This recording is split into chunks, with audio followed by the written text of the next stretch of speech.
welcome back to AR Tales, aka the A.R.T. podcast. I am Amina Bada, and today I am rejoined by the amazing, the phenomenal Carolyn R. Potts.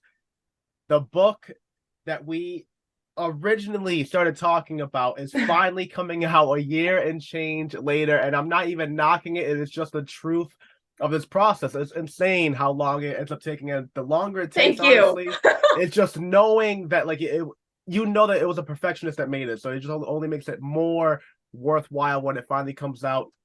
Pre-orders are available now. All the links will be where you can find them, and go ahead and find it, please. This book is so good. I can't wait to finally start going in to talk about it. But before we do that, Care, how are you doing today? I'm good. What an introduction. Yeah, definitely has been a long time coming. Oh my God, the book has gone through so many changes that I'm just happy that it's done, and I'm getting my proof copy tomorrow, and it's the first time really where I'm going to sit down and read it. I have to like sit on my hands so I don't touch or change anything.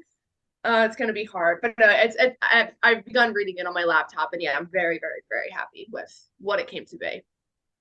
God, I have to ask, just author, have you gotten to that point where you kind of hate your own writing for just a moment?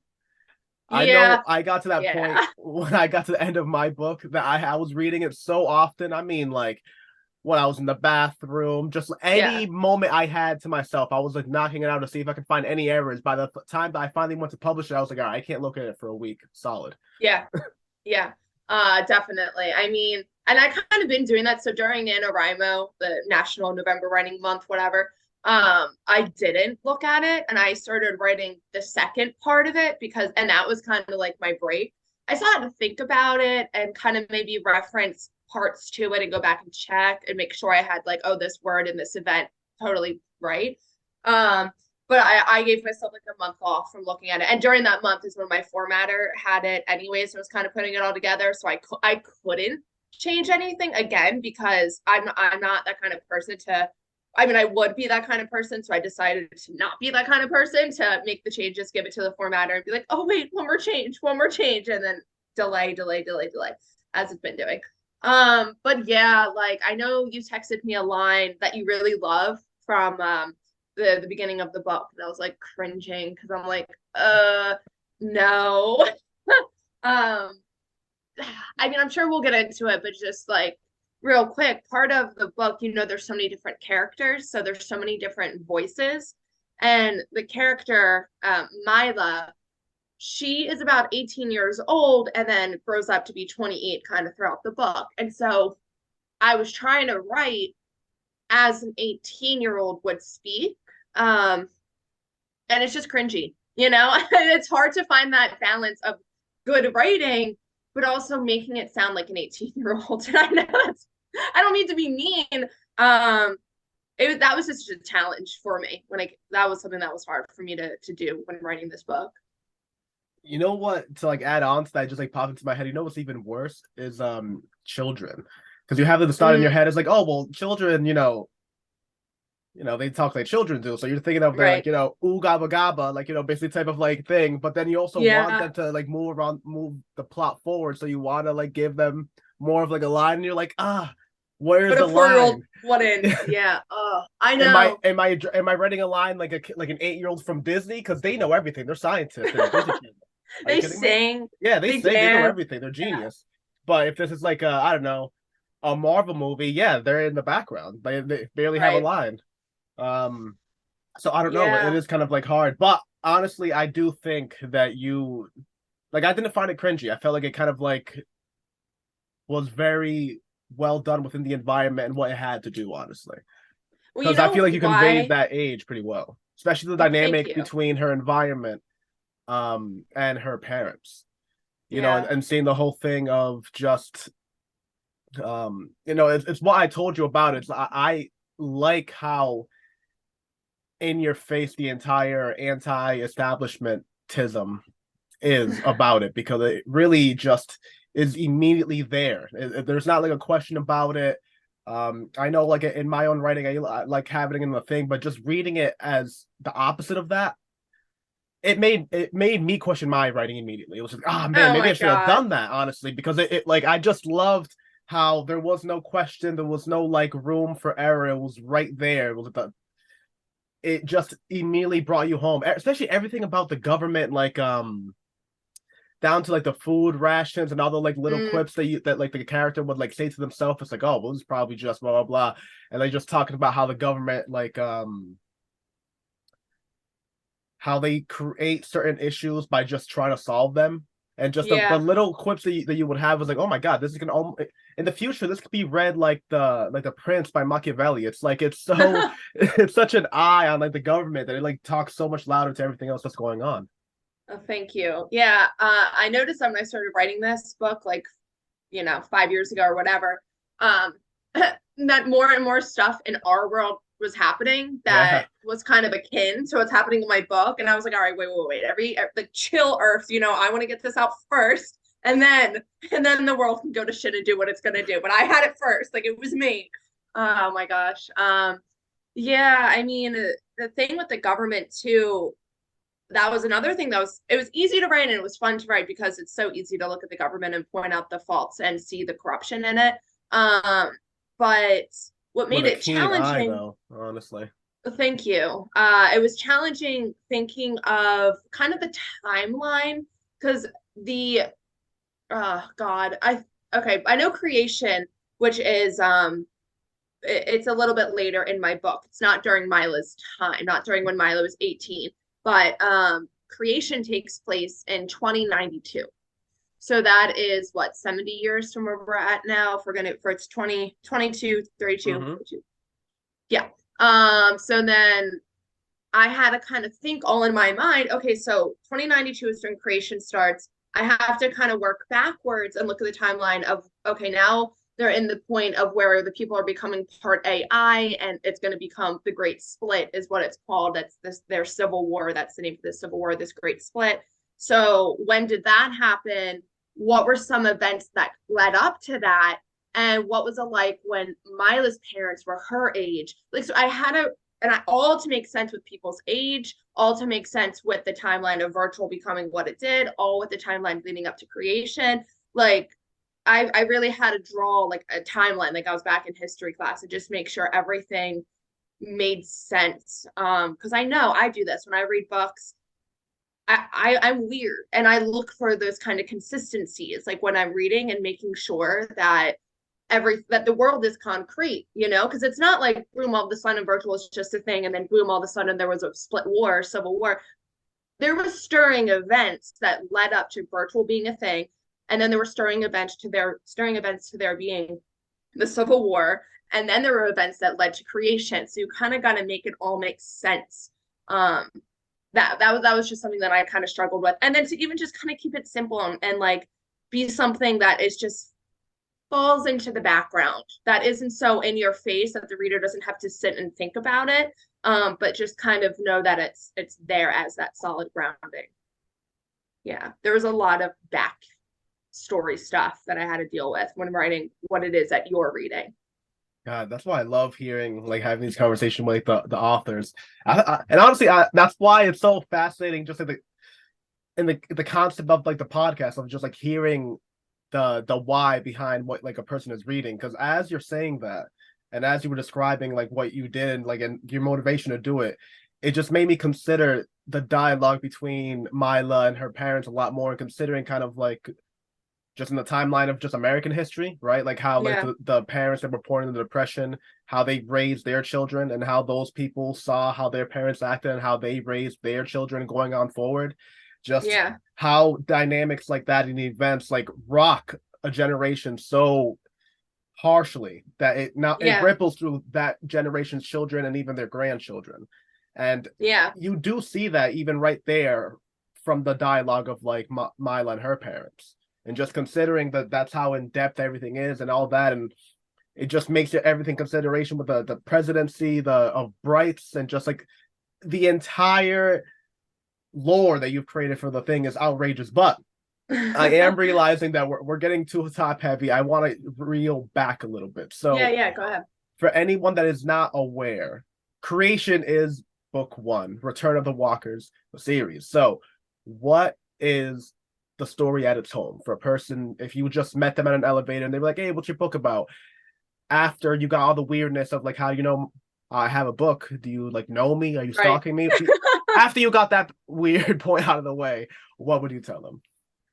So to put it plainly, Creation Return of the Wanderers is the first book in its trilogy, and it's a dystopian novel heavy with twisted spirituality and advancing technology that I would say makes the reader empathize with what the characters are going through and a desire to know how to escape what the world is becoming, because it's definitely in line with the trajectory of the way our society, I think, is heading. Yeah. That would be the elevator pitch. I've gotten a lot of compliments, not even to like toot my own horn, but I guess to toot my own horn. I've gotten a lot of compliments on my character development, and just how people are really like rooting for the characters and then surprised by them and then mad at them and then sad, like all the like you're really empathizing with what they're going through, because from an outsider looking in, you know, they don't know that they're being so deceived.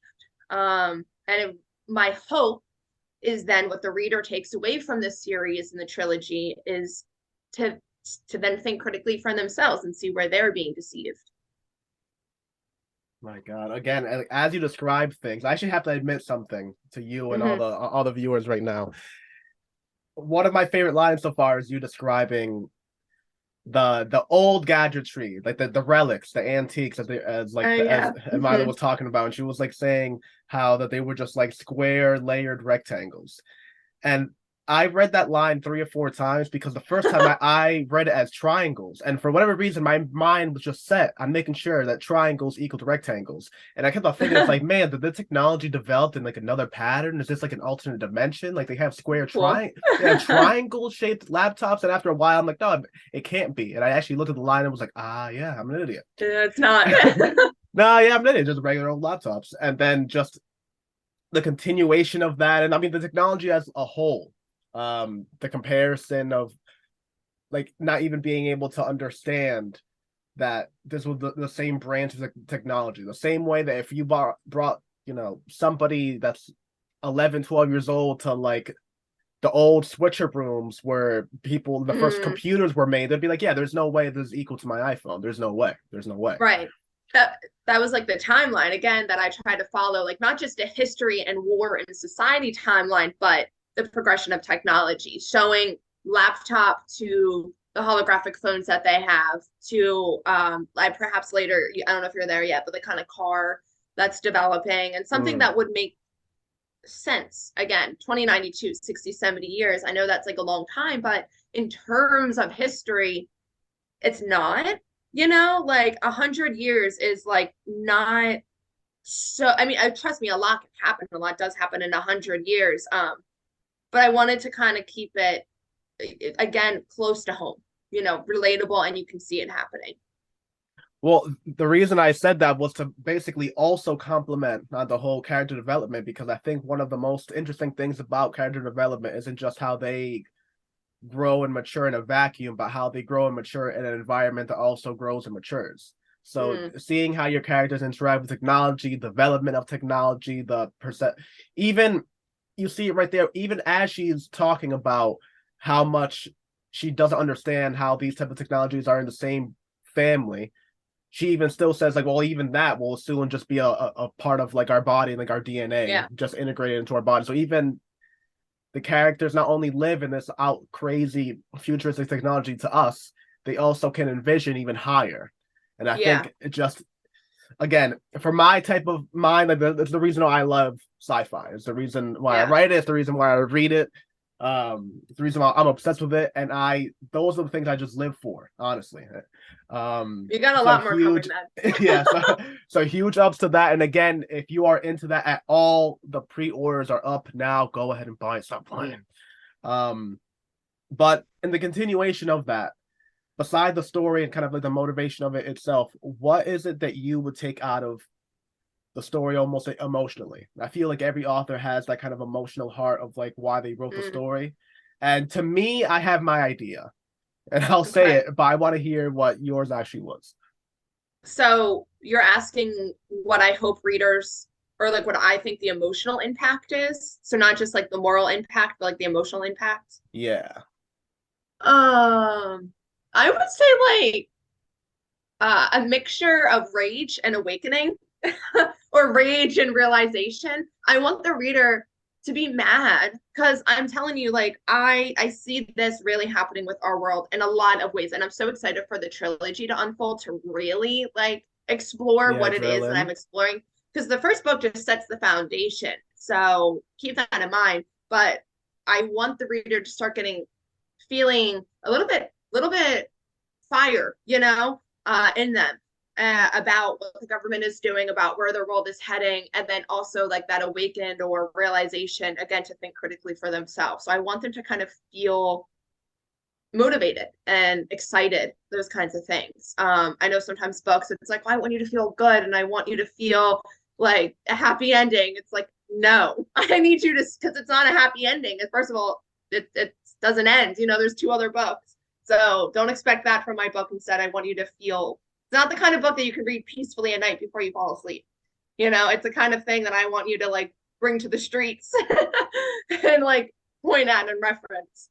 But honestly, that is exactly the vibe that I got. Like I felt that rage immediately. Like the way that the characters talk about the government, it's not like someone, sipping their coffee casually and being like, government, am I right? It's rage. It's like it's full like anarchist handbook, like at the moment of doing something. And to me, it's Yeah. again, maybe it's not like a sucker, maybe it's like the Matrix generation that we were like raised in, but to me, Right. like that is the home of like the most awesome things because I do feel more than any other time. And I mean, I guess every generation feels this type of way, but I feel like more now than ever is like when it feels like almost hopeless to just like the food shortages thing that you were talking about. I mean, have you been to a grocery store lately? There's a I line that know. I I'm telling laughed. you, Yeah, that I laughed. I couldn't stop laughing because she said it was while the grocery stores were still on savage mode. I'm like, they're on savage mode now. Have you been lately? It's I like wrote that years $7 for a ago. cereal. But I'm so upset because that was something that in the world happened that reflected what I had written about. And I was like, this needs to stop. Like, I need to get my book out first. But whatever, all the more connections. Yeah, honestly. So it's crazy because it's happening. Like, I don't know. If my Yeah. book keeps, projecting itself into the world the way that it is, like, you heard it here first, then. Oh my God, you're the cause. I just realized Uh, it. We have to band together and we have to stop Carolyn. We just realized it. No, if anything, the yeah. exact opposite. We need to like put this on the masses so everyone reads this and like internalizes this is like really happening. And again, just I think one of the highest compliments like an author can give another author is like not only is your story good, but like I actually learned from it, like just in order Wow, like thanks. plotting and like um just development myself. And honestly, I have. What I texted you about the whole thing is that it made me question my writing is not like a lie at all. One of the things that I immediately kind of just thought internally myself as I was reading is like, wow, so this government is capable of doing all this crazy technology and building something like the virtual, creating these insane technologies that we were just talking about, but they can't supply food or water to their people. Something as basic as that It's not that clean they water. can't, it's that they won't. Better, exactly. That's a way better definition for it. I'm sorry. And honestly, that is what really kills you. Is that like, yeah, how it doesn't make sense. Because A you'll filter see, is just rocks built up so that water pours through it. You can't figure that out, but you can figure out something like the virtual right? to the point that No, you're changing people to a cellular level. There's no way. And yeah, not only is that's not something that you just leave to the reader, the characters also say that, and that's what I mean. That's like a learning point. It's like the way that your characters also are living that anger. I love that you bring that to the surface, and it's not something that you like let go off to the sides. And major yeah. learning point, honestly. That was before and I after mean, for me. yeah, you'll see when Mila talks to her friend Casey's dad is a government official, is what they're called, and they're loaded, they're rich. It's very attractive to to be either part AI or to work for the government because they make it so, otherwise, I think I wrote a line in there too, like not going to virtual is not just a national embarrassment, but you'd be setting your life up for failure. Yeah. I make it so there's no other way around it. Yeah. No, like knowingly like I'm pretty sure that's what the word was, that like you were knowingly like crippling yourself, and like immediately people would just look at you as being dumb for it would be like if you were like every person was granted $1 million, but you could say no, and you were just like, I'm good with $1 million. Like everyone would just think you're stupid. Yeah, that's kind of the whole point. And yeah. and then it all explodes anyways. God. Well, honestly, this is a subject that I can talk about for hours and hours on end. It almost makes me wish that we were back in that format, that those like 4-hour episodes that we used to have. I know. But just to kind of condense it a little bit like more and leave more out in the open so that people actually go and pre-order this. I'm telling you, man, I have been just myself waiting on the stories released for a year since we first talked about it in the very first episode. And all I want to know now really is, what are you thinking for the future? Just like now that you have gone through the process of not just writing it, but editing phases, formatting phases, cover, going back. I remember me and you even talked about like all the minute things for like the cover. Like it's such a process going through all those things. But now that you're through it, what do you think you're gonna do with book 2? How do you think you're gonna advance into that? Dear heavens. So well, I already started writing. I have the first 200 pages of book 2 written. So it's about halfway. It's at the halfway point. So I'm actually really at that crux where I'm like, basically everything is built, and now how do I end it? Like the resolution. So, okay. So I'm trying to, how do I answer this without giving it too much away? The overall theme for book 2 and will be book 3, though book 3 is even a little further out, but certainly book 2, is the need for a savior. So that's kind of the point. Book 1, everybody's trying to be their own savior. And I'm not going to spoil too much about that, but you can see how it goes, and where it ends up and where it gets them. And at points, it really works, and at other times it really doesn't. So book 2 is kind of all about that, I guess, answering that same question of, well, what's next? What's it gonna be? Because again, without giving too much away, the characters find themselves back in position they thought they would never be in, and they kind of feel like they just started exactly where they came from. So yeah, book 2 is really going to focus on kind of that savior type, but I'm also playing around with making it even more, I don't know, sci-fi, maybe sci-fi fantasy. I'm trying to bring in aliens, but not even just aliens, like spirit people from different dimensions. So I'm trying to really make it a lot more, what's the word? I guess, I guess more astrally, perhaps. And I'm not saying that's good or bad. I'm just saying I might play with that realm a little bit, start to break through different dimensions. Well, I know asking you now isn't going to be good. It's like going to lead to spoilers, but we definitely need to talk about that. That's all my alley. The moment you said that, I was like, hey, what's going on? But my God, I can't wish you more success when it comes to like anything related to this book. We've been talking about it for such a long time, and to actually see it out, like I already cleared. I mean, I keep on thinking I need to find a way to like rearrange this office so like my bookshelf is actually within, not just something I like mentioned to, and people are probably looking at like, yeah, lies. There's no bookshelf there.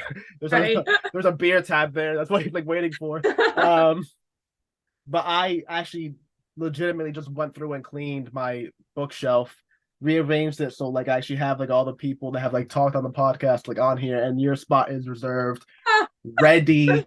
And I cannot wait for it to actually like, just crank through it. Just God, honestly, honored to be able to speak to you about it, and honored to be a part of the process the same way that you were in my process. God, you helped me so much on just like little ideas. And I remember you even caught like 2 of the last errors that I ever had in my book.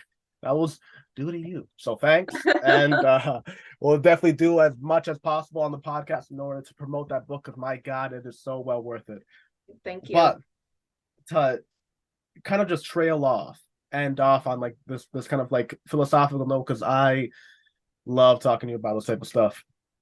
Especially when you got to the idea of people at first being their own savior, and then book two kind of realizing that like, all right, maybe this isn't like a all free out type of thing where we have to kind of like get together and maybe like have like one solid one.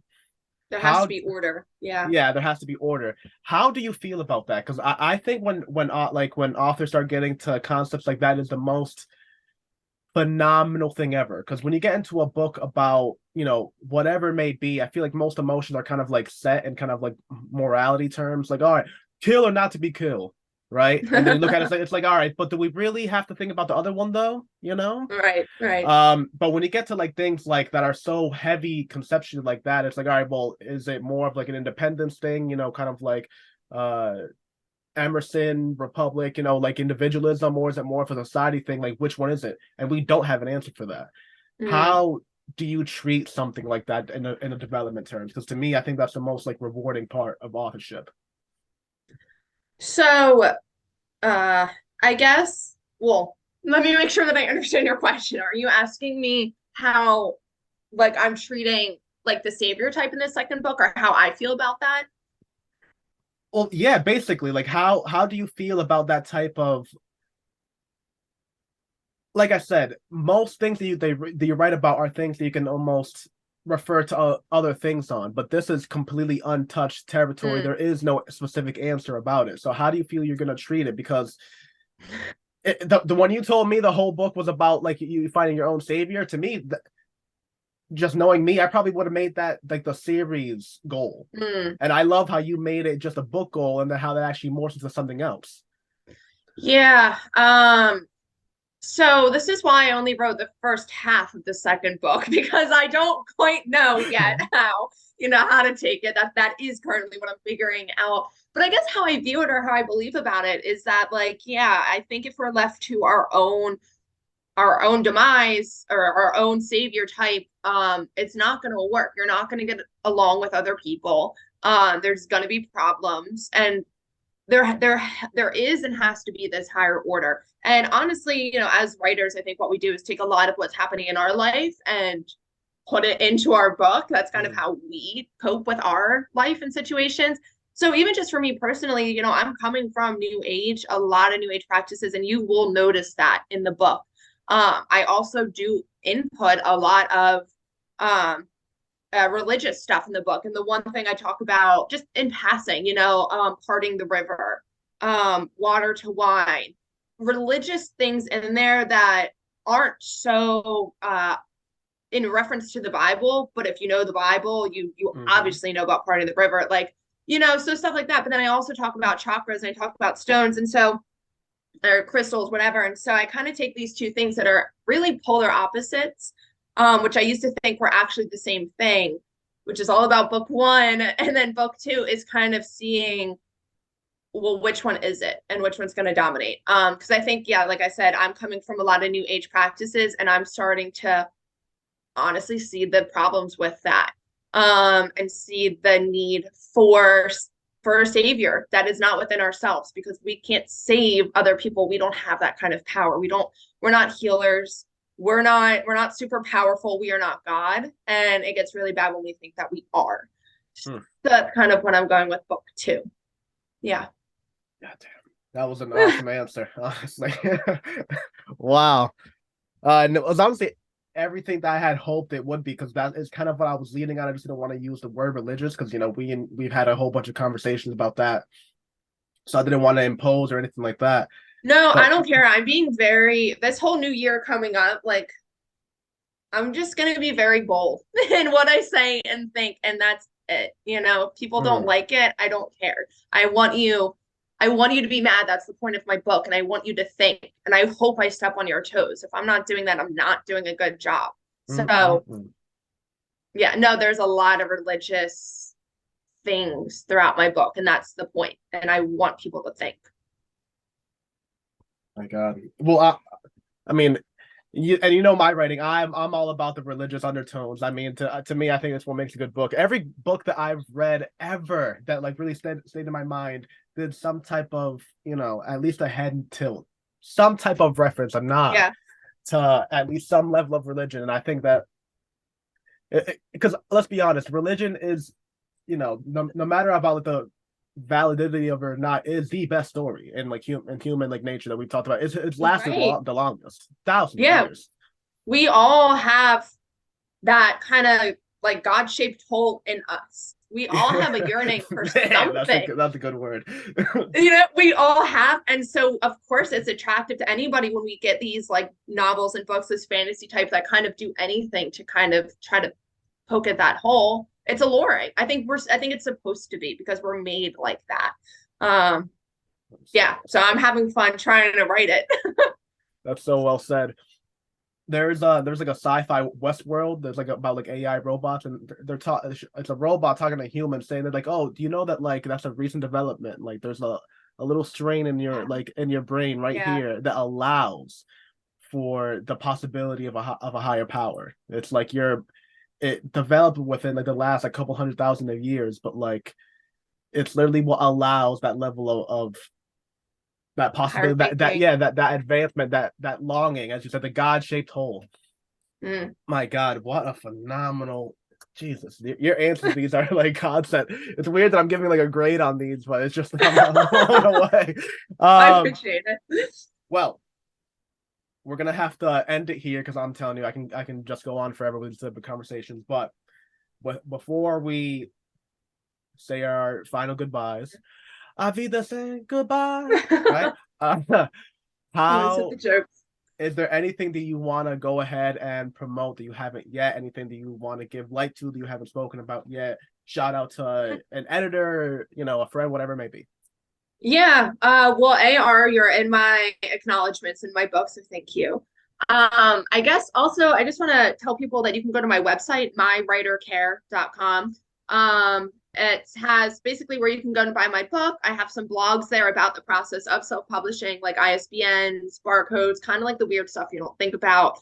So that's all there. And I don't think a lot of people know this, but I have a thing too, where if you just reach out to me on my website, if you want me to be a beta reader or ARC reader, or even just read a couple pages of your book to give like feedback or anything, I do that for free, obviously. So just, you can reach out there. I love interacting with other writers. I don't really promote it, but it's there on my website as well. So I think that's good to know. Just very excited about my book. And pre-order is now available. So February 1st is when it's officially will be out. 2/1/2023. Is there anything like numerology around that? No, surprisingly not, actually, because that's something I would have done last year. But no, it's just it's the date that it finally just is the date. That's the special aspect about it. I think that's actually more significant. But anyway, what just spiritual joyride this conversation has been. As always, again, pick up the book. You already got the release date for it, but you can be in the cool kids club and get that pre-order in. All right, for 50% off pre-order. Exactly, 50% off. That's only $10, people. You can get it. And again, you can be in the cool kids club. Why wouldn't you want to be in the cool kids club? You know what I mean? You can have lunch with us. We wear pink on Wednesdays. Be cool, bro. But anyway, that's going to be the end of the podcast, AR's Tales, aka the ART podcast. I've been AR. This has been the inspirational, the talented Care. And we will be back next week with another author, another artist, another person talking about their passions. Until then, peace out.